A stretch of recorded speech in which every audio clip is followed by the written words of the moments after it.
Doing your bit for the environment, especially on a small island, is not as straightforward as it might seem. Many of us, for example, separate our waste and put some of it out for recycling.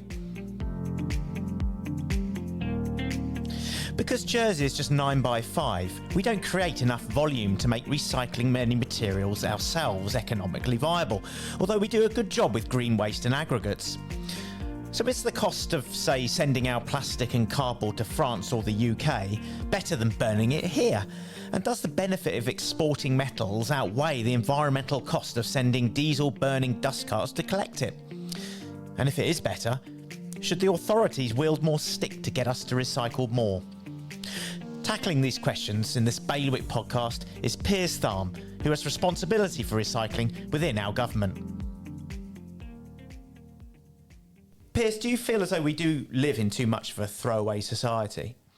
Yeah, I think where we are at the moment, people see or are trying to understand how to live a more sustainable, environmentally friendly lifestyle.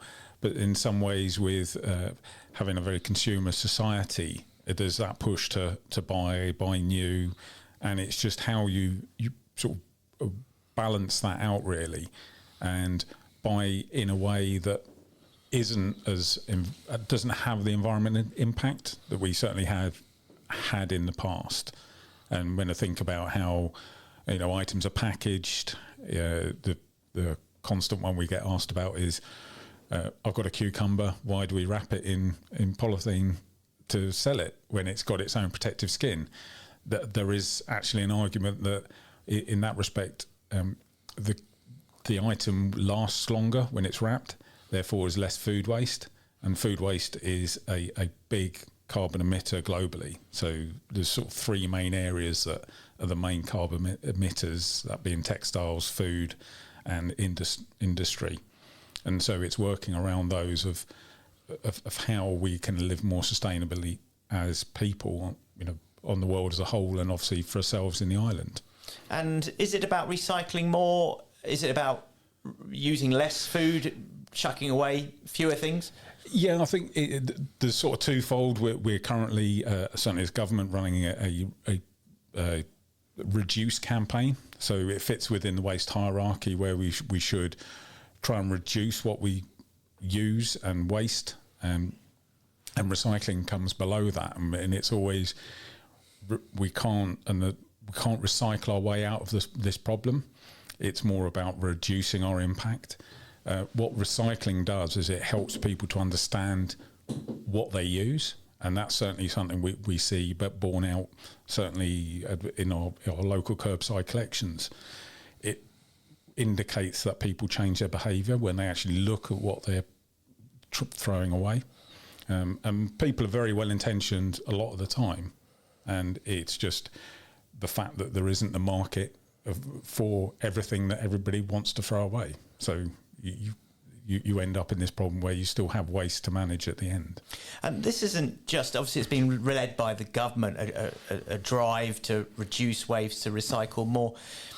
Is this government just, dare I say, pandering to a green agenda, or is there real benefits both for society, for perhaps our carbon emissions? This is a real thing, isn't it?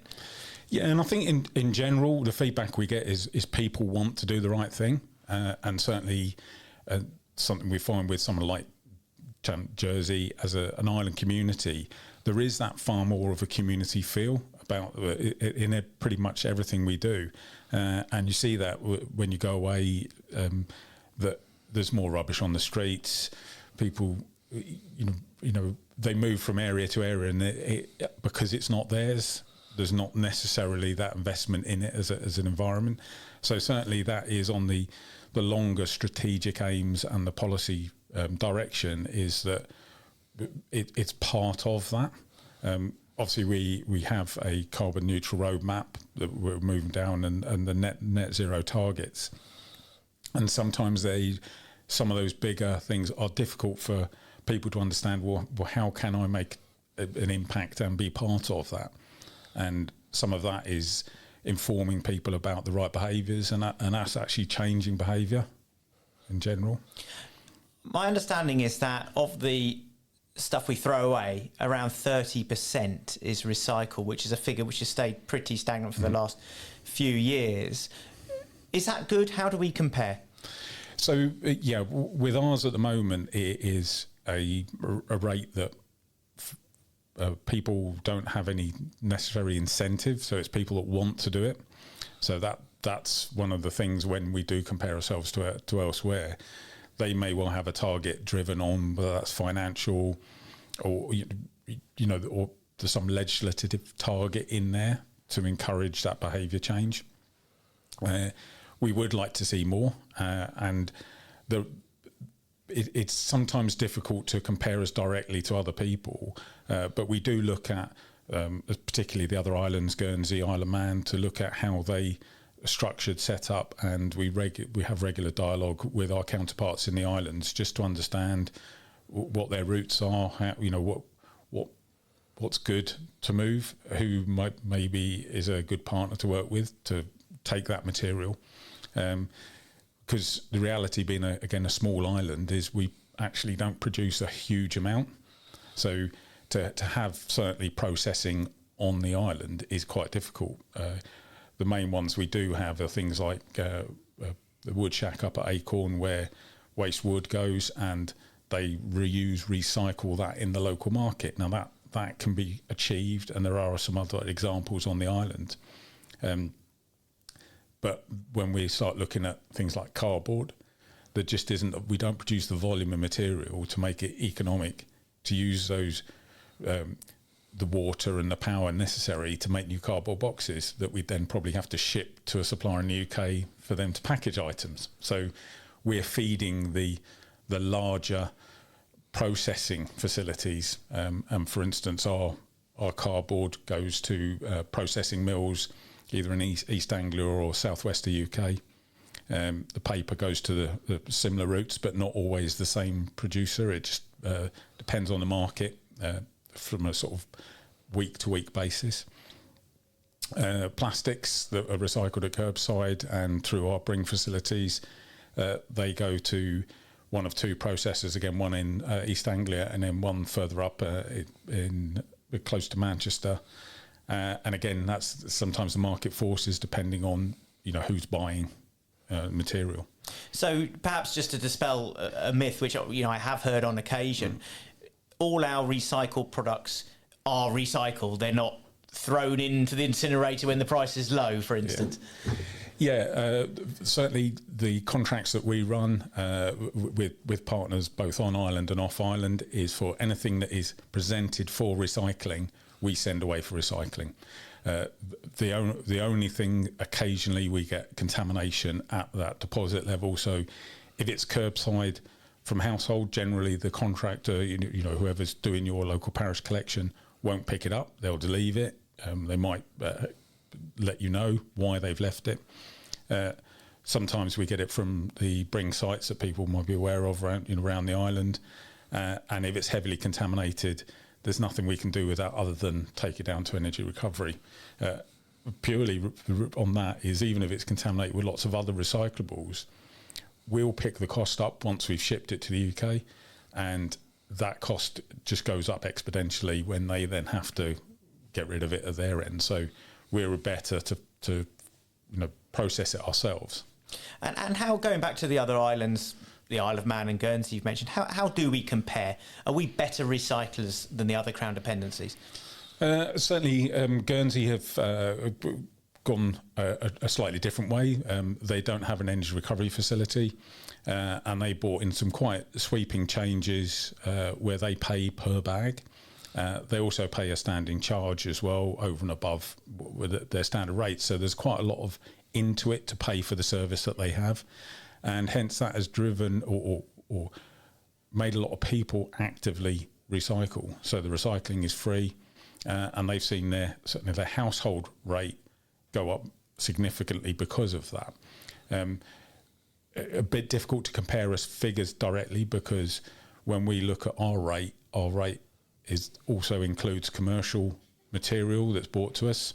So they segregate theirs out separately when they're reporting their figures. So it's a little bit difficult to say our 30% and their 75% I think it might have been 72 last year. And we just don't record at that granular level at the moment. So my Isle of Man is quite complex, and so we visited them last week to have a look at a number of things. They do have energy recovery, obviously a bigger island, but surprisingly they have land pressures as well, in terms of there's lots of areas they're not allowed to develop. So even having sorting sites is difficult, but also with the number of parishes, they've got 26 parishes, I believe it is, and some of them have extremely low populations for the size of the parish. But then because of how they're set up, they work independently, but then also they group together, and it's quite confusing, but really interesting to see. And so what you get then is we actually spoke to Douglas, the Borough Council in Douglas, and they actively recycle, and they've got quite a big operation, but they've got no target to reach. So they're lobbying their government to make some changes to hopefully mirror what they do, because they see it as best practice. Do you think that Jersey would benefit from a bit more stick as well as carrot? It is sometimes the only way of doing it is to make people think about what they're doing. We do have the issue at the minute, obviously, with the financial pressures across it for everybody, everywhere, and it's something that we certainly have been discussing with the minister about. How do we move things forward? And there is certainly not an intention to overburden the household with additional costs now, but it is how do you move things forward? So, not to say that we have to charge, because necessarily our budgeting mechanism behind it is again slightly different from other places, but to actually get people to segregate their waste more. How do you achieve it? So it's a fine balance. We've heard recently about the strain of capacity at the local waste management site, both for inert and also for toxic material. Is recycling an important tool for Jersey to reduce the amount of waste that could potentially go either into the incinerator or indeed into landfill? It is in those terms of understanding what we produce. So, it's a thing sometimes as a person, you want to do something. You're not intentionally adding to that inert material that's coming down, but if you contracted somebody to build an extension for you on your house, say, and they just say, we're just going to knock it down and do this, and we're going to dig out an area for you to have some additional parking, and it's that thought, okay, great, I'm paying for that, but where's it going? So it's still actually waste, whereas when we're filling a bin, you sort of see the waste. So that's that overall picture, that that pressure on us as an island of having space to put things is always the struggle. We've mentioned a couple of times about the energy recovery facility, that the incinerator that we have, which Guernsey doesn't have. And that's one reason, I imagine, why Guernsey have far higher recycling rates, because they don't have anywhere to burn it. We do. How important is that to our recycling picture? Could we, for instance, get to a point where we're recycling such a high level that we don't actually need it? There is always the potential we could reach that. It's, again, when we look at what Guernsey has managed to do, they've diverted a lot of their material elsewhere. What they have to consider there, though, is there's always that cost, and also you're reliant on somebody else accepting your waste. So the thing a lot of people don't realise is there's certain types of waste we have to get clearance from the country we're taking it to, because we're treated as a different country, and sometimes they might say, well, no, you deal with it yourself. So we've got that potential. So even going to the UK, we have to get clearance for certain wastes to go there. And there was a time not long ago when the residual waste was not allowed to be moved internationally, and that would have been, so that's changed and allowed Guernsey to move in the direction they have. for us, obviously, we've from the times of having the Belazan incinerator, we've been managing our waste in that way for a long time. And when there was a replacement of it, obviously, it's a major piece of infrastructure. It needs to be done on certainly a reasonable term to get best value. So it is something that we will be looking at. And if we need to replace, what does that look like? You know, how big is the population going to be? What waste are we going to produce? And if we don't have an incinerator, where do we take it? Who's willing to take it? So those are all considerations. Potentially, you could go for a far smaller facility and still have that ability to deal with some of it. And for instance, we have the clinical waste incinerator, which is a separate building. So all of that waste that we produce through the hospital and the number of nursing homes, etc., and doctor surgeries, we have to deal with it somehow. And so when it obviously generates electricity for us, my understanding around 10% of the island's need. So when I'm in my kitchen and I have a cardboard box and it could go in the cardboard box recycling or it could go in the general refuse and could potentially help generate electricity. Is there a right or wrong answer there in terms of where I put it? I'd say for overall that we should try and keep the materials that we're using back in the system as much as possible. So that cardboard box, for instance, is wood at the end of the day. If we can put it economically back into the process and not take trees down, then that's the better option. There is the time that may have been a pizza box, for instance, and it's got loads of oil in it. That can't go through that recycling process. So at least somebody's provided us our takeaway food in something that's less impacted than, say, a plastic container. But then for it to go through energy recovery, yes, we are going to get some energy back for it. Our plant was designed with the intention of managing our waste, not as an energy production facility. And actually, there are a number in different countries that are there to produce energy, and there's a subtle difference. So that would be something that certainly will go into the consideration for the next plant. Is that something we want to give ourselves? Again, with the current situation in the world, energy security is a big thing. So if you are able to produce some of your energy, then why not? And have a diverse number of ways of doing that. And am I right in thinking about the circular economy, which is something we've heard about, and I know the infrastructure minister is developing a strategy? The idea is that you try and keep things in their current form. So cardboard to cardboard is better than cardboard to energy. Yeah, and I mentioned earlier about the hierarchy. Again, it is that trying to... The reuse and recycling element are that keeping it in that circularity. It is sometimes a tricky concept to understand, and that circularity can, we have the example at Le Collet where we accept green waste through the household or through the commercial facility. We then put it through a composting process and it goes back out as a soil improver compost. Goes out onto people's gardens or into agriculture, grows more plants, and we get them back as green waste. So that is a lovely example of circularity, and we're able to keep that on island. Obviously, we require space, a facility, staffing, and the costs associated with that. But to send that away would be difficult. On the other extreme, people will be used to scrapping their car, putting their tins and cans in the recycling boxes, and metal is great in that it is infinitely recyclable. So if it's put back into the marketplace, it will go round and round and round, and it will come back as another can, as an aeroplane part, as another car.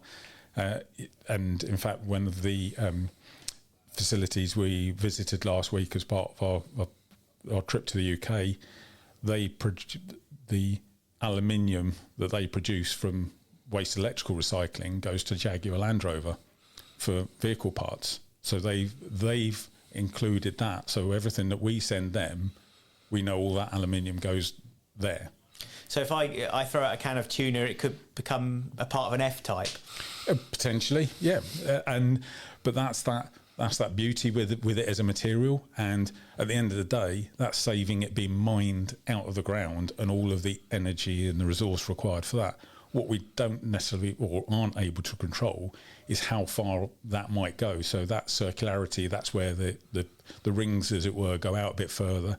And if there's huge demand in, say, North America, elsewhere in Europe, India, China for building, then that might well go out there because they require that resource.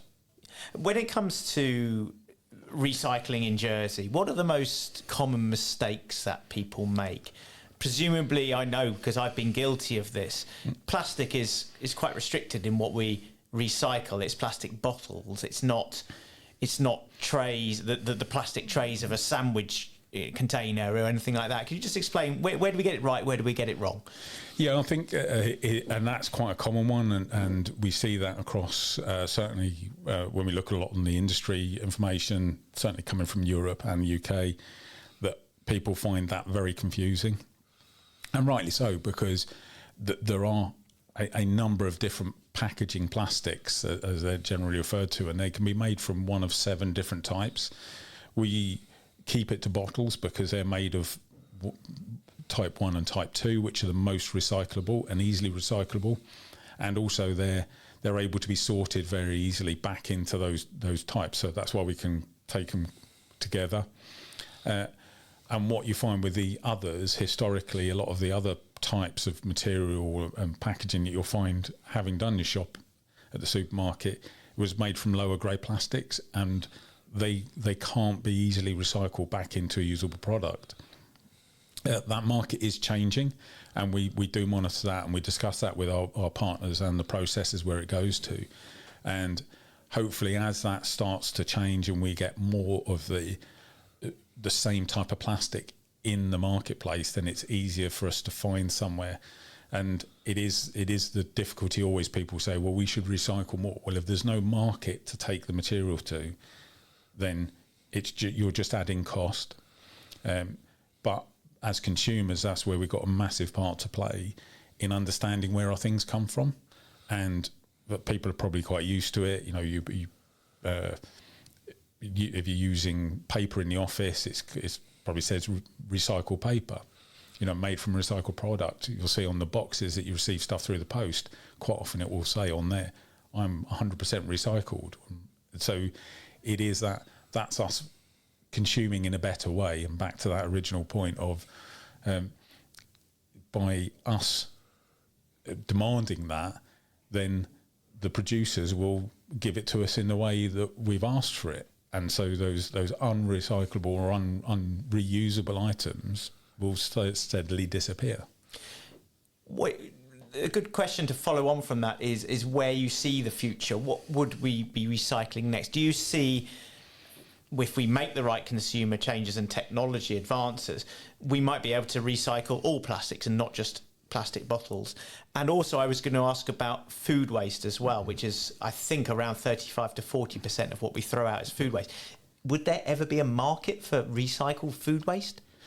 So on the plastics, again, an interesting thing we saw in the Isle of Man, some of what they class as the rigid plastics, so some of those things where that's the really hard and brittle type, that they are collecting those as well, because there's somebody actually set up a business on the island to make a product out of it. It is quite a low grade product, but they're able to make things from it. But again, you need that amount of material to make it viable as a business. What you do find again is that producers as well will make it out of things out of a recyclable material. And for instance, those people who use the curbside box scheme that we operate in conjunction with the parishes, those boxes are recyclable. They're not always made from recycled material. That again just depends on price point and when we're purchasing. And in fact, today I received an email from the company to say that they are really investing heavily in a buyback scheme. The issue for us is getting it back off the island and the cost involved with that. But that was something we were very conscious of when we signed the contract with them, that they did have a facility to accept the material back, and it's all made from one grade of plastic. And what happens with those boxes, and they're made from the same material as your wheelie bin, they can grind that down and make new ones. So that then keeps that bit of circularity. Yes, you get a little bit of loss in the process, but it means plastic is likely to be with us for a long time yet. But how do we use it in a more sustainable way going forward? You mentioned the parishes there, and we do have you could argue would have a hyper-local collection system, with indeed some parishes not even using the government recycling service. Others might say that it's quite fragmented. Do you think that the system is running efficiently, and could there be any changes to make it better? It's tricky because, again, the parish system has been there for a long time, and actually it gives a very localised service. Anybody who's lived, say, in the UK, etc., sometimes your local authority can seem very distant, whereas the beauty of somewhere like the islands is you get that very localised service. Yes, there can be then that slight inefficiency sometimes, but certainly we as a department, we work as closely as possible, and if the parishes ask for our help, we'll try and help them as best we can. Obviously, where we don't have any sort of set standards or legislation, as it were, in place, then it is very much down to them how they want to run their service. I mean, we're just launching a curbside scheme in St Ones, and it's going to be great because they're running that themselves, and they're actually quite efficient with their staff. It might seem that because they've got a parish next door that's doing it, why don't they just use them? But then when their staff are doing various other things during the day, they've got that real efficiency within the actual community.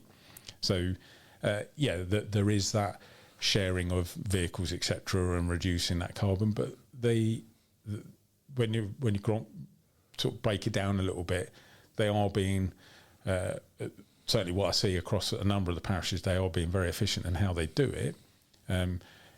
It comes to the question of, should government be doing it? Should the parishes? Well, that's a difficult decision, and something it would be down under the current arrangements. It would be really very much for the parish to say, well, we'd like government to do it. Well, is that worthwhile just for one parish, say? Part of your role is education. I know you work closely with EcoActive, and you speak to people, you go to schools. Do you think that overall the island is hungry to recycle? There is an appetite to do the right thing? Yes, definitely. You see it. Certainly, we get a lot of school visits down to the site at La Collette, and it's great for them to actually get out and do the physical side of putting things in the right place, and that helps with that understanding. And I think that's the thing sometimes when we run that with adults, whether that be businesses as part of the EcoActive network, or even with staff. We certainly do quite a bit internally within government, and we get groups of staff down to have a look and understand how that process can look, because at the end of the day, businesses are subtly different, and certainly my push is that people quite often, they want to do the right thing at home, and then they go to a workplace and they do something completely different. Well, we should live the same way wherever we are, and sometimes that's that if you can take those behaviours everywhere with you, then that really sort of links up and makes our impact less. Lastly, Piers, my understanding is that the recycling at the moment, it costs more to recycle than revenue that it generates, albeit against a backdrop of it's an important part of our waste management tools. Do you foresee that one day perhaps the recycling industry will be an ability for the island to make money, or we just don't have the volumes? Certainly on some of the main markets, so cardboard, plastic, etc. Yes, we just don't produce the volumes. Some areas, it pretty much cost neutral. Obviously, for us, shipping is a big cost and always will be. So it's trying to minimise that distance, but also make sure it's done, the recycling's done in a compliant, or the processing's done in a compliant way. And that, I think that's something that's close to everybody's heart. That yes, it's easy maybe to push up or waste to somebody else, and then you inadvertently find it the other side of the world, and not being dealt with in a very compliant way. And that's sort of, one of our main jobs. In terms of that cost, I think it will, as we value the resource more, potentially that helps with those balancing those costs. And one of the other big pushes as well within the industry as a whole is people saying, well, you realise there's value in these, what they class as green jobs.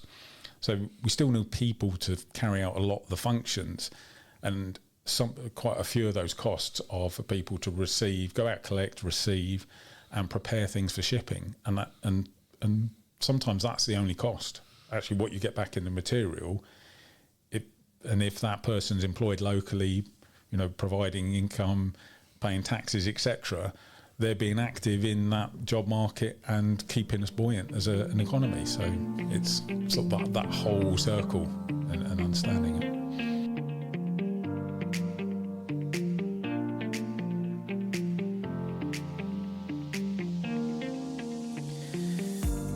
Thanks to Piers Tharme for talking with me today, and thank you for listening to the Bailiwick Podcast. You can find the podcast on all the usual pod places, and don't forget to like and share.